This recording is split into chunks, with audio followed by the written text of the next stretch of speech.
Think about the relationship in your life that causes you the most frustration.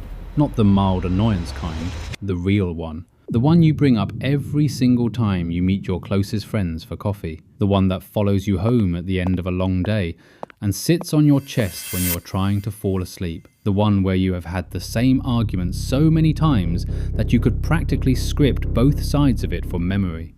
Got it in your head? Good. Now, I want you to ask yourself a question that is going to feel deeply unfair. Question that every single part of your ego is going to want to reject the second you hear it. What are you getting out of it? I know how that sounds. You are probably already forming a defense in your mind.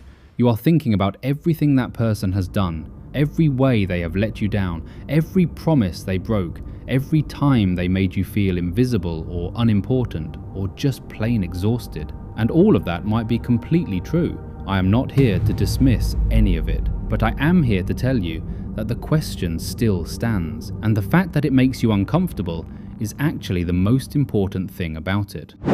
Stay with me, because what we are about to get into today is the kind of conversation that most people spend their entire lives actively avoiding.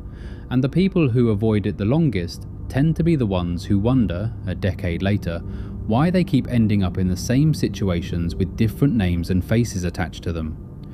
We have a story we tell ourselves about the painful relationships in our lives. It is a story that is so natural, so automatic, that we rarely even notice we are telling it. The story goes something like this. I am dealing with this because of them. If they would just change, if they would just finally see what they are doing, if they would just grow up or show up or wake up, then everything would be fine. I am just waiting. I am just being patient. I am just giving them one more chance. And here is the brutal, uncomfortable truth that nobody in your life is probably willing to say to your face. There is no such thing as a one-sided dynamic. Not in relationships that last more than a moment. Not in patterns that have been running for months or years. If you have been locked in a painful loop with someone for a long time, you are not a bystander in that loop. You are one of the two engines powering it. You are signing a silent contract every single day you stay inside it, and you are co-writing its terms every time you respond to it the way you always do. Let me explain what I mean by a silent contract, because this is the concept that is going to unlock something for you today, if you are willing to let it. A silent contract is an unspoken agreement that exists between two people in a relationship. It is never written down. It is never spoken out loud. In fact, most of the time, neither person is consciously aware that it even exists, but it is operating underneath every interaction, shaping every dynamic, driving every argument and reconciliation, and return to the same painful place you swore you were done with. And it works like any other contract. There is something you are offering, and there is something you are receiving in return. Here is what one version of that contract might look like. I will tolerate your inconsistency. I will accept the fact that you say one thing and do another. I will absorb your emotional unavailability and tell myself that you are just going through something, that you just need more time, that deep down you really do care, even when your behavior suggests the opposite. I will do all of that, and in exchange, I will not have to face the terrifying, open-ended reality of being alone. I will not have to sit in that silence. I will not have to wonder who I am when there is no relationship dynamic to organize my life around. That is one version of the contract. Here is another one that looks completely different on the surface, but is actually running the exact same underlying code. I will fix your problems. I will rescue you from the consequences of your own choices. I will be the one who always picks up the pieces, who shows up when things fall apart, who talks you off the ledge and cleans up the mess and gives you the advice you never actually follow. I will pour myself into your chaos, and in exchange, I will get to feel needed. I will get to feel indispensable. I will get to feel like the capable, together, functional one. And most importantly, I will get to stay so completely absorbed in your problems that I never have to look directly at my own. Neither of these contracts sounds like a good deal when you say them out loud. That is precisely why they are never said out loud. Because if you had to look your partner, your friend, your family member or your ex you keep going back to in the eye and actually say the words, "This is what I am offering and this is what I need back," the whole thing would collapse immediately. The silence is what keeps it alive. The invisibility of the agreement is what allows both people to pretend it is not an agreement at all. So why do we do this? Why do people who are clearly intelligent, clearly capable, clearly aware on some level that something is wrong, keep choosing to stay inside dynamics that hurt them?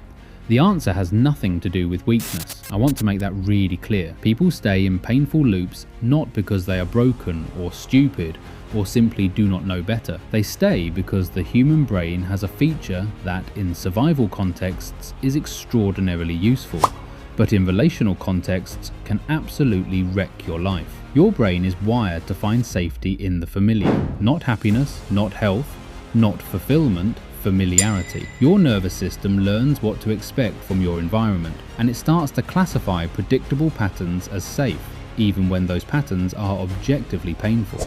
Because pain you can anticipate is manageable. Pain you can see coming allows you to brace for it, to emotionally prepare, to develop the specific coping mechanisms that help you survive it. What your brain cannot tolerate as easily is the unknown, the open, the undefined, the void that exists on the other side of leaving something you have been inside for a long time. And this is why the chaos of a dysfunctional relationship can start to feel, on a deeply biological level, like home. The arguments follow a script. You know exactly what triggers the other person. You know exactly what they are going to say. You know how the fight escalates. You know the specific things that will be thrown in your direction, and you know how it ends. Maybe it ends with someone storming out. Maybe it ends with an apology that does not quite fix anything, but at least creates temporary peace. Maybe it ends with both of you just going quiet and pretending it did not happen. You know the rhythm, and to your nervous system, that rhythm feels like ground beneath your feet. Leaving it means stepping off into something your body has no map for, and that is genuinely terrifying, regardless of how logical the decision to leave might be. This is what I want you to understand about motivation, because we talk about it constantly, and I think we have it completely wrong. We treat motivation like it is a resource you either have or you do not have, like the reason you have not left,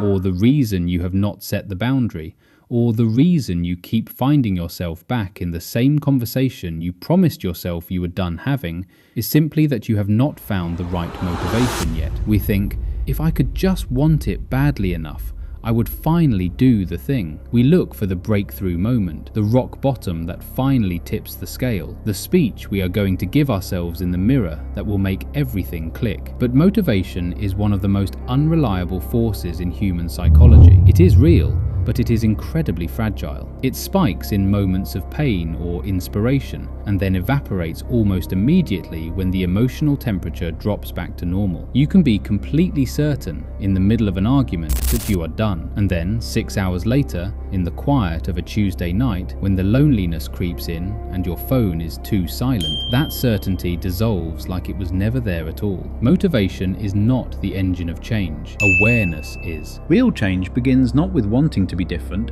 but with seeing clearly what is actually happening. And what is actually happening in a painful relational loop is not that you are being held hostage by someone else's behavior. What is actually happening is that you are making a series of choices every single day to remain inside an agreement that serves you in ways you have not been honest with yourself about yet. That is not an accusation, that is an invitation. Because here is what becomes possible the moment you shift from "I am stuck in this" to "I am choosing this." You suddenly have agency, you suddenly have leverage. When you are a victim of someone else's behavior, your only option is to wait for them to change, and as you probably already know from experience, that wait can last forever. But when you are an active participant, when you are someone who is getting something from a dynamic even while you are suffering inside it, you have a completely different set of options available to you. Let me give you some specific examples of the hidden payoffs people receive from staying inside dynamics they say they want out of. There is the payoff of having someone to blame.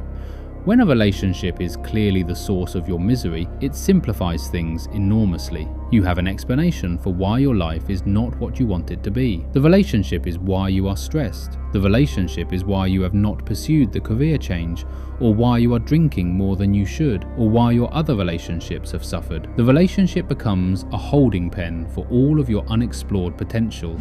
It is the reason nothing else can move forward, and as painful as that is, it is also, on some level, a profound relief.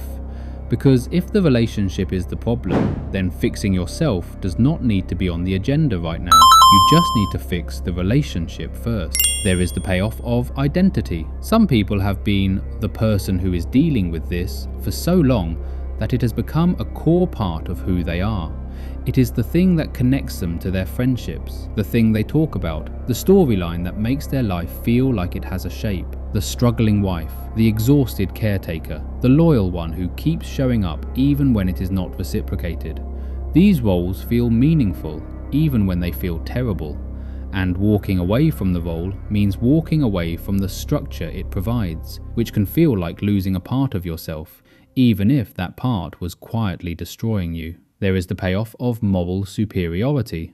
If you are the one who keeps trying, who keeps being patient, who keeps being the bigger person, you have access to a very specific kind of self-image. You are the good one. You are the one who is not giving up. Every act of tolerance becomes evidence that you are a better, more compassionate, more spiritually evolved person than someone who would simply walk away. And that identity, that story of yourself as the enduring, generous, committed one, can be surprisingly hard to release, even when you are completely exhausted by what maintaining it is costing you. I want to pause here for a moment and say something that I genuinely mean, because I do not want any of this to land as a lecture or a judgment. Every single thing I just described is deeply human. Every single one of those payoffs makes complete psychological sense. We are all running these patterns in one form or another, in different relationships, in different chapters of our lives. The question is not whether you have a silent contract. The question is whether you are willing to read it, whether you are willing to look at the agreement clearly in its actual terms, without the story layered on top of it that makes it sound like something that is just happening to you. Because reading the contract is the thing that changes everything. When you can sit with a relationship and ask yourself honestly, not what they are doing wrong, but what role am I playing and what am I receiving for playing it, something shifts. The dynamic stops being a mystery you are powerless inside of and starts being a puzzle you actually have the pieces to solve. Start by getting specific about your own contract. Not in a vague, I guess I am probably getting something out of this kind of way. Actually sit down, with a pen and paper if that helps, and write out both sides of it. What am I offering in this relationship that I do not actually want to keep offering? And what am I receiving in return that I have not been honest about needing? Write it without defending yourself. Write it without making the other person the villain. Just describe the transaction as plainly and honestly as you can. Then look at the receiving side and ask yourself, is there another way to meet this need that does not require me to keep tolerating what I am tolerating? If the need is to feel connected and not alone, what does building genuine connection look like that is not contingent on staying in this particular dynamic? If the need is to feel needed and useful, what does directing that towards something that actually builds your life look like? These are not easy questions. They are not supposed to be. They are the questions that the most comfortable version of you will resist with extraordinary creativity. Your brain will generate 100 reasons why this analysis does not apply to your specific situation. But the mechanism underneath it, the silent contract, the invisible agreement you are renewing every day, that part is almost certainly operating regardless. I want to talk for a moment about what it actually looks like to exit a silent contract, because I think there is a widespread misconception that it requires a dramatic confrontation or a complete departure from the relationship. Sometimes it does, but often, changing a dynamic does not require ending it. It requires changing what you are putting in and what you are willing to accept in return, which means that the person who has been the fixer can stop fixing. Not out of punishment, not as a strategy to get the other person to change, but as a genuine redirection of their energy toward their own life. And yes, the relationship will respond. The other person will notice. There may be pushback, there may be confusion, there may be conflict. Because when one person changes their side of a contract, the other person's side stops working the way it used to. And that is uncomfortable for everyone involved. But discomfort in the direction of honesty is a completely different kind of discomfort than the pain of staying stuck. One is the discomfort of growth. The other is just the dull, grinding ache of a life you are not actually living. If you are someone who has spent a long time in relationships that drain you, it is worth asking not just about the specific relationship in front of you, but about the pattern across relationships, because silent contracts do not tend to be one-off experiences. They tend to reflect a template, a set of deeply internalized beliefs about what you deserve, what love requires, what connection is supposed to feel like. What I want to leave you with today is not a set of action steps, or a transformation promise, or a guarantee that this is going to be easy, because it is not going to be easy. Seeing clearly is never easy. Taking responsibility is never easy. And sitting with the possibility that you have been a willing participant in your own pain, even while genuinely suffering, is one of the more uncomfortable things a person can do. But it is also one of the most powerful, because the moment you stop waiting for the other person to change and start asking what it would take for you to change your own relationship to this dynamic, something fundamental shifts. You are no longer in the story of a person who is stuck. You are in the story of a person who is choosing, and people who are choosing can choose differently. Read the silent contract you signed. Read both sides of it. Understand what you are getting and what it is costing you, and then, with that clarity in hand, decide whether you want to keep renewing it. That decision, that clear-eyed, fully informed, self-aware decision, is available to you right now. It has always been available to you, and it is the only one that actually has the power to change anything. If this landed for you in any way, if it made you think about a relationship or a pattern differently, share it with someone you think might need to hear it. Not to confront them with it, but because the people who are willing to ask hard questions about themselves are the people who actually grow. And we could all use a little more of that. I will see you in the next one.